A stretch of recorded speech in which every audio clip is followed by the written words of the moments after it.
On today's Arizona Daily Mix, they say the Army can prepare you for anything. But the Olympics? Well, you bet we'll hear the story of a soldier who is also an Olympian. Plus, if history doesn't quite excite you, we'll tell you about something that might. It's a new way to learn about World War I through music and dance. We've got all that and a whole lot more, and it all starts right now.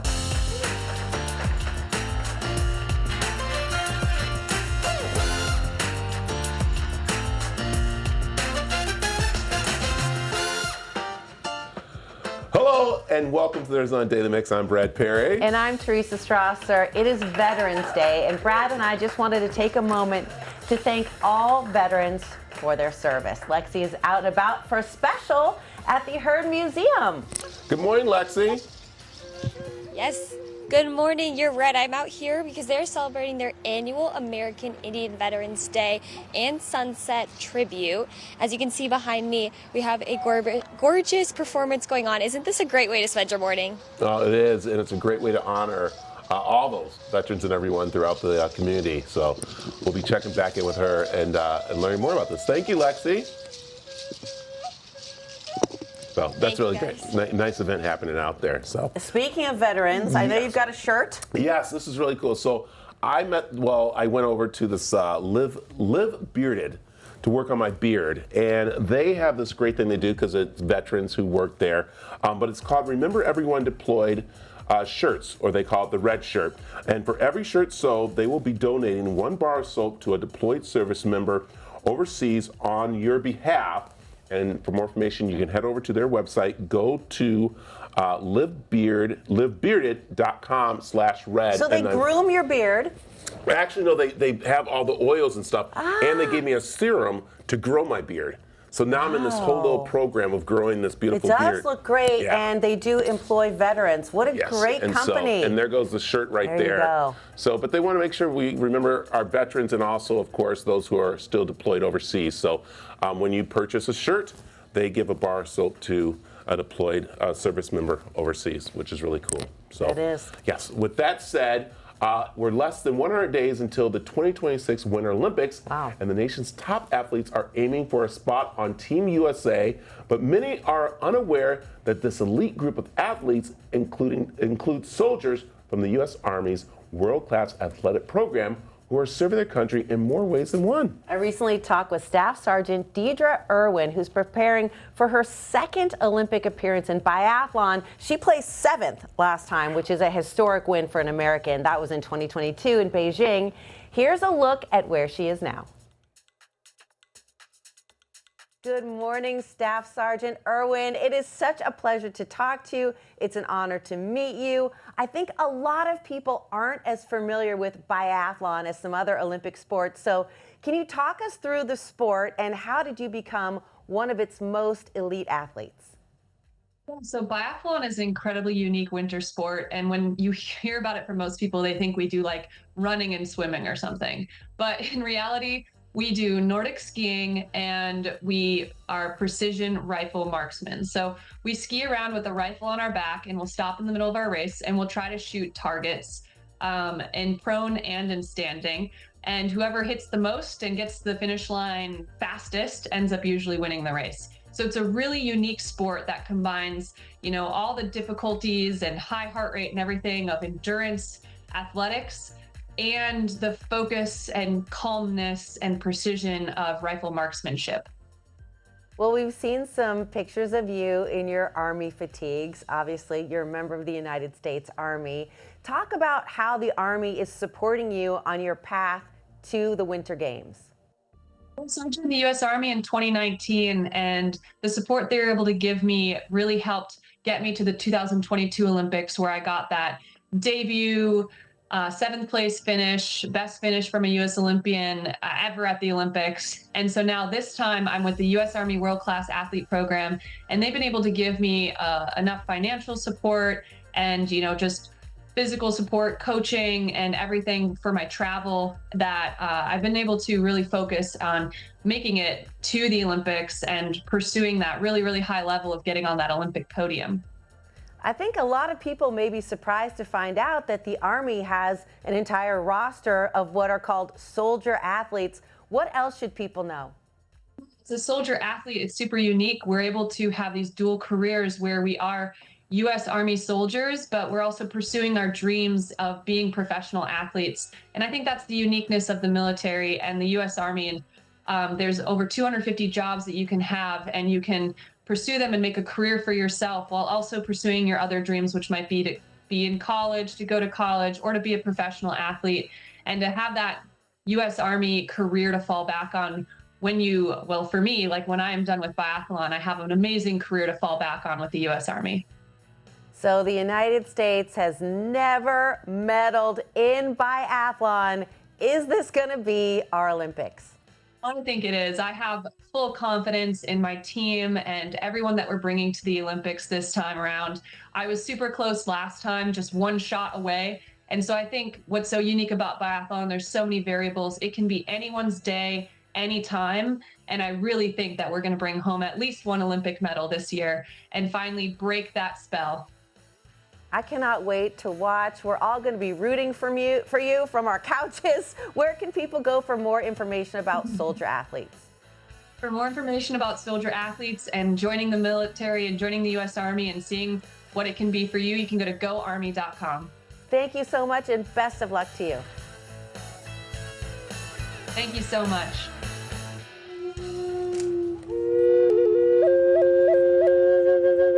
Coming up, Lexi shows us what the Heard Museum is doing to honor Native American Veterans Day.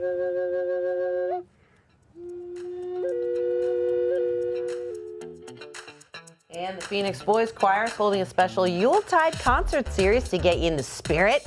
Festive classics, joyful surprises, and guest artists. You have a chance to win a family 4-pack of tickets to one of the performances of your choice. Simply visit cw7az.com/win and enter.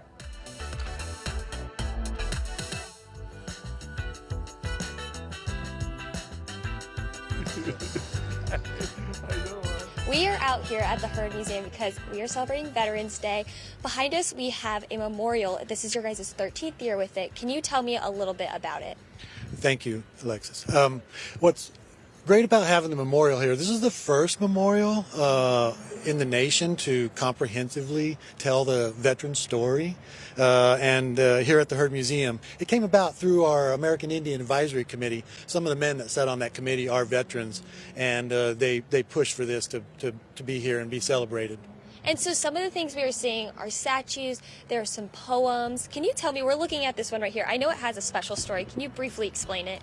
Well, the artist himself is Michael Naranjo. He's Santa Clara from New Mexico, and he was blinded in Vietnam by a grenade, and so you can see the treatment in the eyes. He had his vision as a young man, so he did know how to shape forms and what they would look like, but he continued to practice his art after Vietnam. And so you see sculptures like this. These are some of the few sculptures that we recommend people touch, these Michael Naranjo. He asked people to touch them. That's amazing because that's now how he can see things. He has the feeling of it to fully understand the picture. And then tonight or today, you guys are doing an event. Can you tell me a little bit about that? Yeah, we have this event that runs from 11 to 3. There'll be artists in the courtyard, music, come in, have lunch, listen to the music. And then at 1, 2, and 3, we'll have veteran storytelling. And then if you can't make it out today, come out this evening at 5 o'clock. We'll have our Sunset Tribute, our 13th annual Sunset Tribute from 5 to 7. And what's going to be taking place? Let's tease a little bit what they're going to have at the tribute. The tribute will be a great keynote speaker, Yvette Chamard, and she has a great story herself from Desert Storm. And we'll have a challenge coin ceremony. We'll have a few other speakers, some drums, and a color guard. That's amazing. Well, I'm going to jump on over and see some of the things that you guys are going to be having today, starting with artist Phil. Can you tell me, you are a veteran yourself, what inspired you to serve and how has that shaped you into who you are today? Well, first of all, I served 21 years in the U.S. Army as an infantryman, and to me that means a lot. And being here for this special day, I take it very personal because not only is it intimate to be able to share my artworks while I'm here as a veteran, but also it's a healing process for me still. A lot of us that came back with a lot of different things always work towards a better life. So just kind of a very healing thing for me as I do my artworks. Well, your work is amazing, and we thank you so much for your service and all you do. I'm going to jump on over now to a flutist who is a Grammy nominated and also a veteran. What inspired you to want to serve? Just wanted to serve my country, and a lot of my family are veterans as well, Vietnam veterans, and during peacetime. Just recently lost my brother-in-law, who was also with the Marine Corps, Bill William Boyd, and here to pay tribute, to our fellow veterans. So I was with the 25th Infantry Division over Schofield Barracks for 6th ADA, and served 3 years in the Army. And I just always love to support our veterans and always do what I can to help our fellow veterans. Well, thank you so much for your service as well. And I'm going to let you guys all take it away and start performing. And you can come out tonight to see them perform again. And you can also come to the Herd Museum.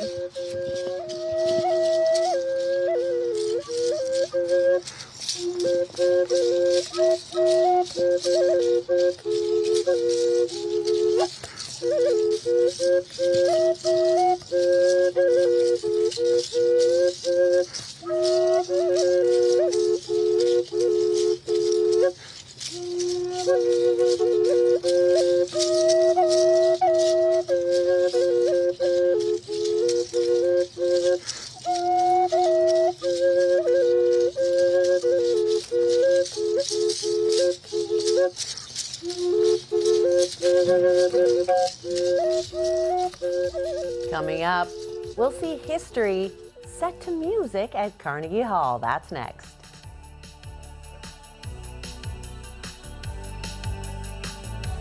Country music is on fire with multi-platinum singer-songwriter Riley Green and his new album, Don't Mind If I Do. Well, here's your chance not only to win a vinyl copy of the album, but also a $50 gift card to Boot Barn, and one lucky winner will get a guitar.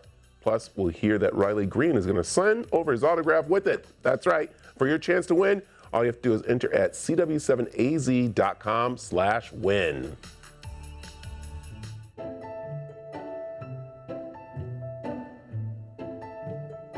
Powerful storytelling, breathtaking music, rare film and images, unforgettable characters, and meticulously researched history all come together in American Heart in World War I, a Carnegie Hall tribute. I recently spoke with the creator, historian, and narrator John Monsky about this stunning theatrical event. You've described this experience as like a pizza with everything on it. Tell me how you decided to tell the story of America's World War I in this, multimedia doesn't begin to describe it. It's so fundamental to our history, and I felt like a lot of people had lost touch with World War I, so I felt like the story needed to be told. And another thing that driving it was a lot of people read The Great Gatsby, but they don't realize how connected it is to World War I. So both of these come together. But there's so many things that happened in World War I, and it's so symbolic of what we are. The thing that I like to point out the most is at the end of World War I, the United States didn't take an ounce of territory. All we ended up with 7 leased cemeteries for American dead. It's a symbolism of America doing the right thing, acting for good, and that's fundamental to us. You chose to feature a number of remarkable, real people in this story. How did you choose? So some of them came about because I collect American flags. Behind me is an artillery flag from the Meuse-Argonne. So I started looking at the Meuse-Argonne. It's the largest battle in American history, 1.2 million American soldiers, 25,000 dead. So I started in the Meuse-Argonne, and there was something called the Lost Battalion. Charles Whittlesey led that. And Charles Whittlesey is a great story. Gatsby was modeled after him, Gatsby's war record. And that led me to James Reese Europe, the great jazz musician who went over there in World War I. And this wonderful love story of Quentin Roosevelt and Flora Payne Whitney. They were both 19. Quentin went over there as an airplane pilot. A tragic, heartbreaking story, but an amazing story. And that's all in this production.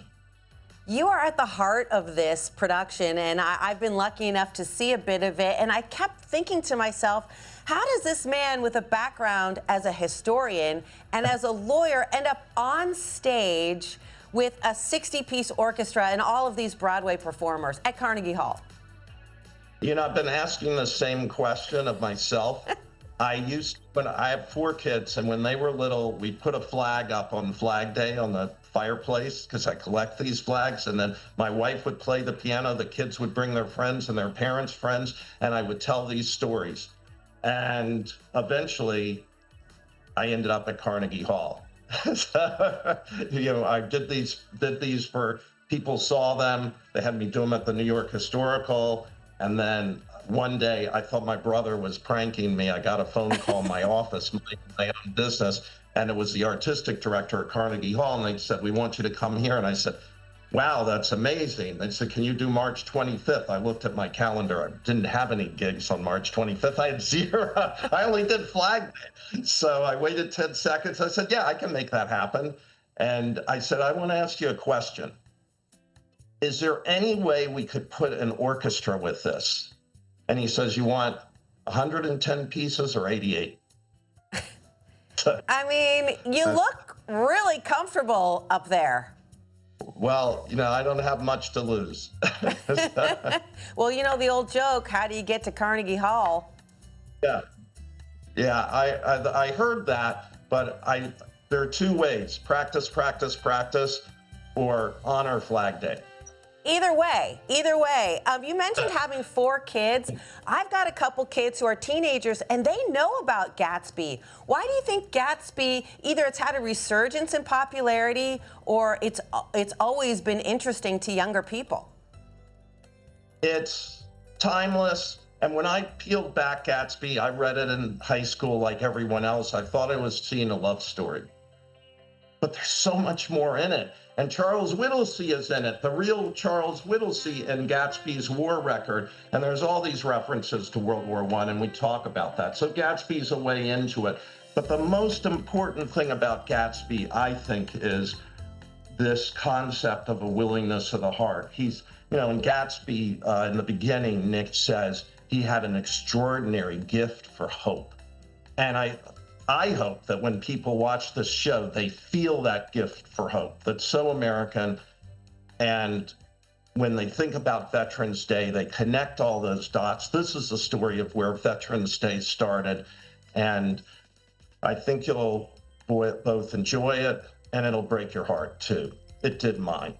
Mine as well. Thank you so much for such an incredible work of art. And I know audiences are just going to love it when they see it on PBS. Thank you so much. Nice to be with you. You too. Coming up, see how Spencer's TV and Appliance gives back to veterans today and all year long. CW7 Arizona is proud to partner with Bashas in the fight against breast cancer. Buy a 24-pack of Pink Label bottled water at your local Bashas, and 15 cents for every case will go to Banner MD Anderson Cancer Center.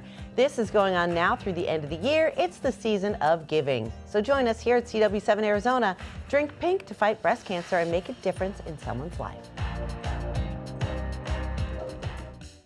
The following portion of the Arizona Daily Mix is sponsored by Spencer's TV and Appliance. Spencer's TV and Appliance has been in this community for a very long time, and they give back in a lot of different ways. And what I love, Clifton, is that you're always giving back to our veterans because you have veterans that work here. We most certainly do. We have veterans in every aspect of our company, whether it's in sales, operations, or even on our delivery crews. And I love that each day you give back to the veterans in different ways with discounts, sales, things going on. But for this Veterans Day, you want to do something really special for them, don't you? Yeah, this Veterans Day, what we're going to do is we're donating 100% of our profits from the sales that we generate on Veterans Day to honoring America's veterans. And this is not just at the store now, this is all across the different stores. Yeah, all 11 locations across the valley and including our internet sales. One thing I like when I come in here is the greetings I get and also the knowledge everyone has on something that I'm looking for. Yeah, most people don't realize that we're an employee-owned company. So when you come into our stores, you're actually dealing with an owner that cares about, the decisions that you make and the appliances you put in your home. training and being knowledgeable and taking care of customers is extremely important. And we have a very knowledgeable sales staff that cares about the customers that come in. Yeah, and cares about our veterans that we love. Let's remind people again what you guys are doing for Veterans Day. Yeah, this year what we're doing is we're donating 100% of our profits to honoring America's veterans on any sales that are generated during Veterans Day. And it's not just at the store right now, this is at all the different ones. Yeah, it's on all Valley-wide locations. We have 11 locations in the Valley, and including our online sales. There you go. You want more information, you can go to their website, or you can head over to the cw7az.com.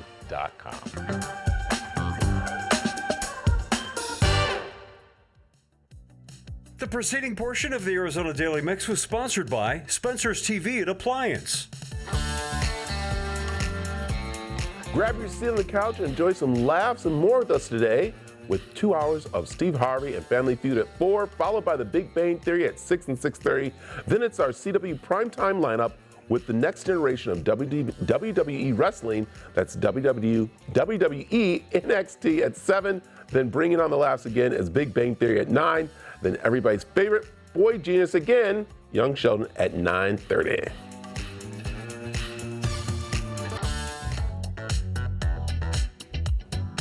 We are asking you for your help in finding the most remarkable woman in Arizona. You know, the person that goes above and beyond to create a positive change in our community. Is there a remarkable woman in your life? We want to know so we can recognize her on the national stage at our event in Nashville next year. For information or to nominate someone, visit cw7az.com/remarkable. Remarkable Women is brought to you locally by our friends at Lloyd Baker Injury Attorneys.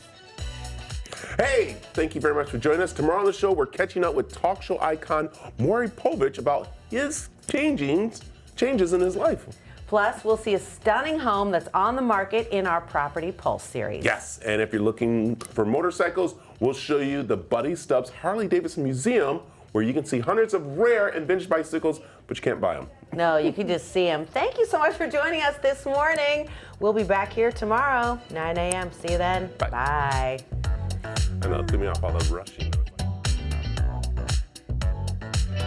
Content segments on the Arizona Daily Mix were paid for by Spencer's TV and Appliance.